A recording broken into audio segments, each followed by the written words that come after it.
And he was also a foreign correspondent where he was the guy who was asking those nightmare questions, or as he sometimes puts it, putting a blowtorch to the belly. Tonight he's going to help us to answer those questions. He's recently written a book, Great Answers to Tough Questions at Work, and tonight he's going to share insights with us from that book. Michael Dodd.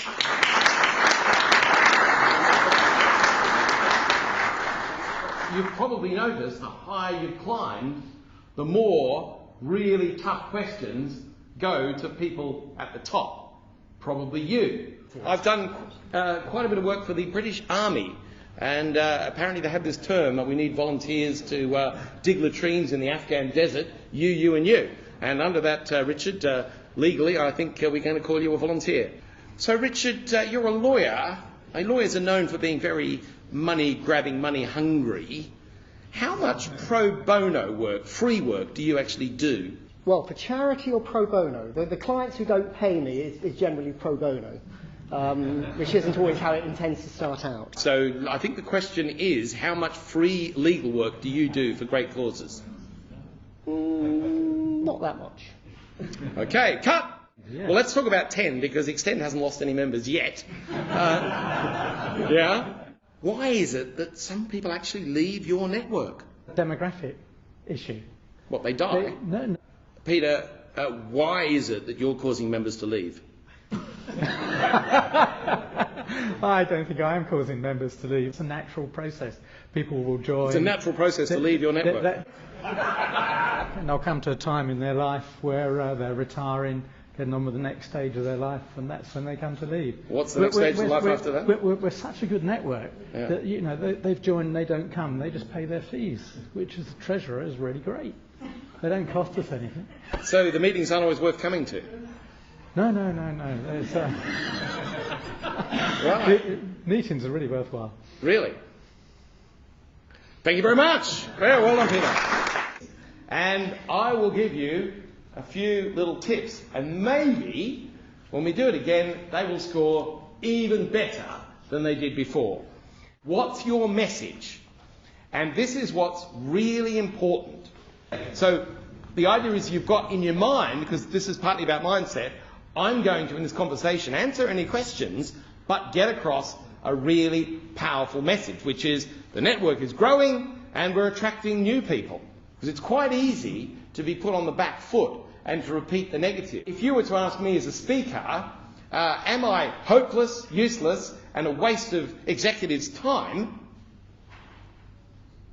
And I would say, no, I'm not hopeless, I'm not useless, and I'm not a waste of executives' time. What does your brain say? Hopeless, useless, waste of time. Because they're powerful, emotive words, and the brain is not very good at the word not.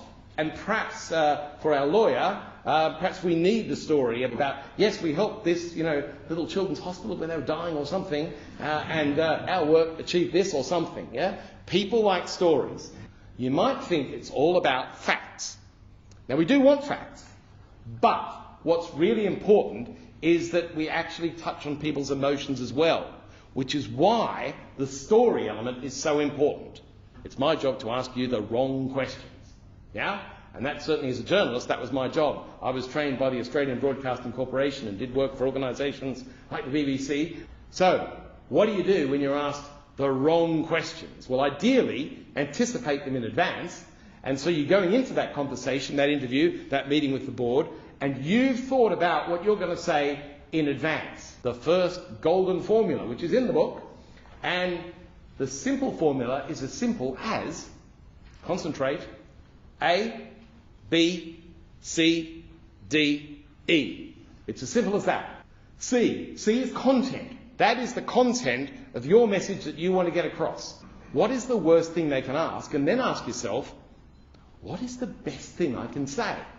Amazingly enough, A stands for, if you know the answer and you're allowed to give it, answer the question. Straight up. If slimy politicians learnt that, they wouldn't be seen in the way they are now. Answer it straight up. Yeah? But if you can't answer the question, A stands for acknowledge the question. The key thing is, this is why you got out of bed and came to the Liberal Club here, Either way, you don't just leave it there. After you've answered it, you move on to B. B stands for bridge. Bridge is a simple formula of words which enables you, having dealt with the question, to shift things on. You're allowed to say something else because you're being helpful. This is all about a win-win between you and the person asking the questions and the wider audience, yeah? D and E go together, dangle an example. So that's it. You finish on the example because you can't argue with an example, right? I'm going to ask the ladies in the room. I don't care what the men think. The ladies. There's a lady there. Caroline, yeah, you're a lady. What do you think of a man who's got his hands in his pocket when he's answering a question? Yeah, they often think that. Yeah, there's another lady there. What do you think, ma'am? Yeah, no, we don't want that, do we, yeah? Yeah, and now, freeze. That's the other worst thing you can do. I've made a study of a game called football.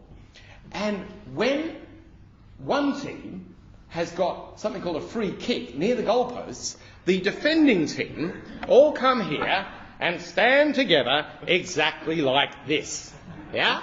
Well, let's all get up and do that. In honour of Richard, can we all do that, please, yeah? All right? I'll never live this down. You look as though we're going to get hurt somewhere rather painful. How confident do how confident do we look? Yeah? So what I want is up and open, yeah? When you answer the question, here's your chance. Let's put your hands up and open there. Nothing to hide. Yeah? Richard, do you do any free work? It's a very interesting question. I do all sorts of free work in the course of my career.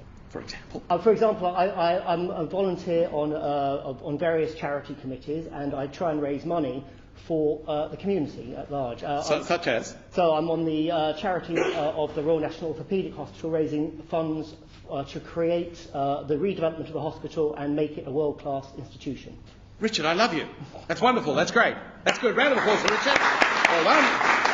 Well done. You can go and sit down. Yep, okay. Can you do hands up and open when you do it as well? When you were giving your financial report, you started like that, and you know that's a no-no, yeah, okay. Up and open. What I suggest is start with them loosely together while you're listening, and then open up, yeah? Okay, this is the firing squad position, yeah? I'm the one who's about to be shot, yeah? Is it true that there's been a loss of some members of this group, and that it's all your fault? Well, a network is like a growing organism. It changes over time. So some members will leave, new members will join, and we've got great new members joining. And we've got guests coming along who are interested in joining.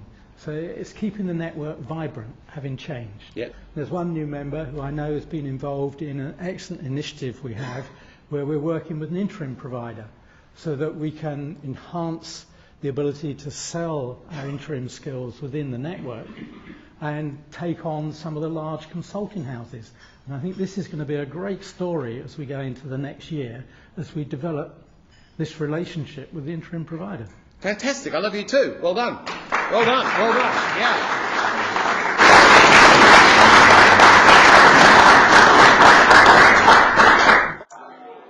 He's fantastic. He's a really engaging speaker, and he's definitely able to handle anything that's thrown at him. So understanding better how to position myself and how to answer the tough questions is extremely valuable.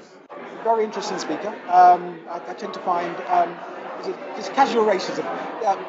Australians are more vibrant than the usual English type, very conservative style speaker. So he kept me awake. The key thing for me was really answering the question and, most importantly, acknowledging it if you don't know the answer. Tell a story. Be authentic. Great fun. I really enjoyed it. I feel I can walk away armed with a few simple hints and tricks that are going to make a real difference to how I answer tough questions. I enjoyed the speech. He got the audience involved and engaged, and we all had a bit of a laugh but learned something at the end of it. So, great presentation, and I'm sure a lot of people find real value in the book.